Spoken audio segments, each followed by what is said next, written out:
Magandang araw sa ating lahat mga guys, shout out naman tayo dyan. Saan pala ito, papandarin ko na aking kabayo.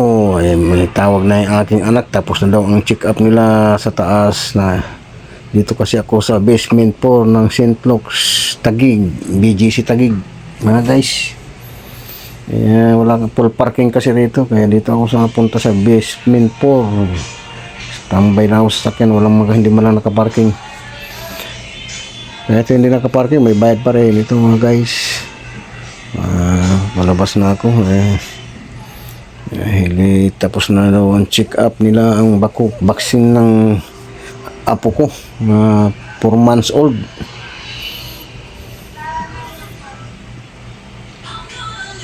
Kaya pinindot ko na yung aking tura-tura, yung push button para umandar.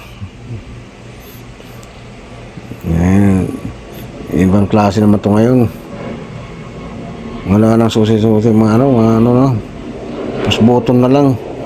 Yung madali na makarnap, kaso hindi rin makakarnap pag na lumayo lang yung susi kahit 5 meters lang, wala na, mamatay na, hindi rin makakarnap. Nasa likod sa daddy, sa ikaw yan may ano. Tapos na kami mga guys. Hindi ko naman nakita si Papa eh. Hindi ko Punta na kami sa gutom kami rito. Ang manager kasi. Kanina baka oras kami masok rito, alas 5 na. Alas 5 ng hapon, kawawa naman itong anak ko na ito. Bagong panganak pa naman, sinasabihan ko nga magbaon siya ng mga biskwit kasi pag ganito matraffic. Sumusunod, mahirap ako yung binat. Mahirap magamot yung binat, kaya iniingatan ko siya na may gusto pa nga, hindi kakain, sabi ko. Mahirap nung hindi tayo kumain dito sa bago tayo umuwi. Katakot-takot na traffic, katatahakin natin ito. Nahanap mga kakainan kahit kawawa. Ako nga, hindi ako bagong panganak, masakit na ulo ko dahil umusal lang kami sa bahay. Hello po. Jasmine Arya. Hirap dito sa Manila, kaya ayaw ko rito sa Manila. Grabe ang tao, traffic. Wala nang solusyon talagang traffic dito sa Kamaynilaan mga guys. Pag nawala yung traffic, hanap-hanapin mo, mamimiss mo traffic, magugulat ka, bakit walang traffic? Kaya ganun lang talaga ang mga Pilipino rin Pag may traffic, reklamo. Pag walang traffic, reklamo. Hindi malaman kung saan lalagay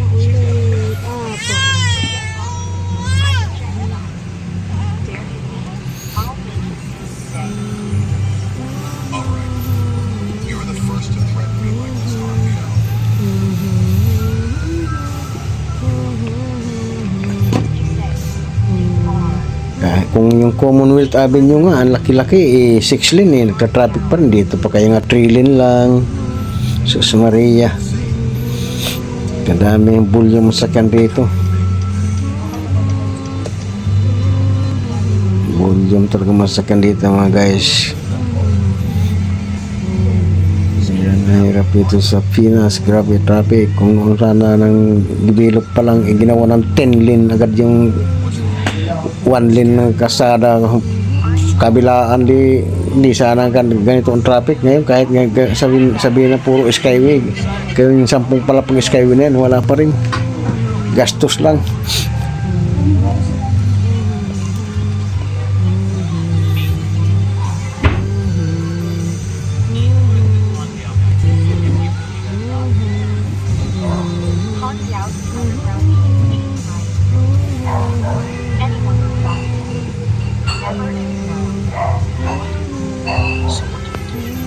Dito nga sa BGC, hindi halos makalabas-labas ng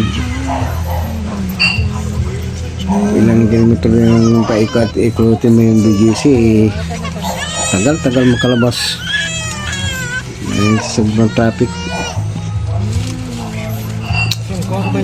Buti pa sa summer, walang traffic kaya doon ako gustong-gusto ko doon. Kaso hindi mo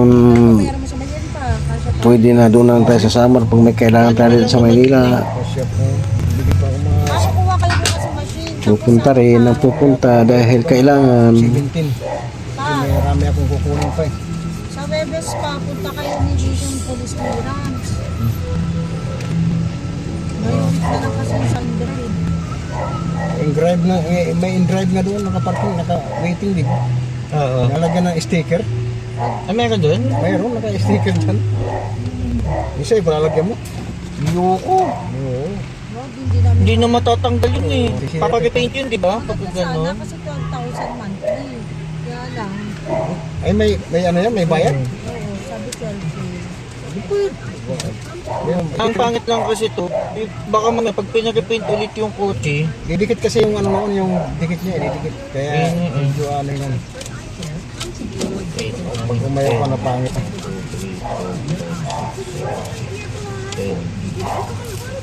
okay na, 24. Ito oh.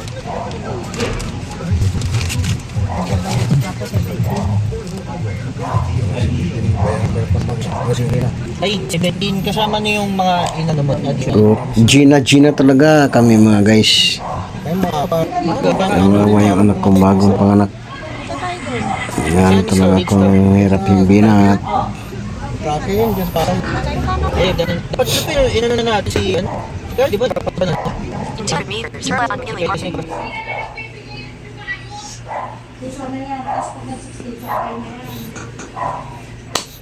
Market lang pupuntahan. Ang tagal makarating. Galing lang kami ng ano niyan mga guys sa Port Avenue, corner 26 Street, AGC. Ang tagal na yan makarating. Ito, nakarating na rin kami rito mga guys.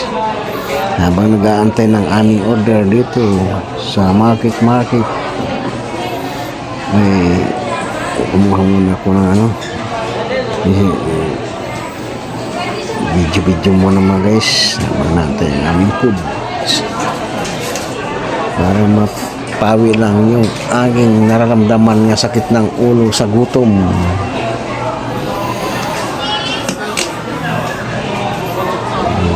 Dito talaga sa mga fast food ang tagal talaga mga ano. Alas 5 na nga dito rin naman maghapunan yata yung mga ano kaya ang dami. Ano mga ano pa rin, punuan pa rin ito. Awan ng Diyos, ito na rin nakarating na rin ang aming pagkain. Natatakpan na yung aming kumakalam na sikmura mga guys. Sara, kain tayo mga guys.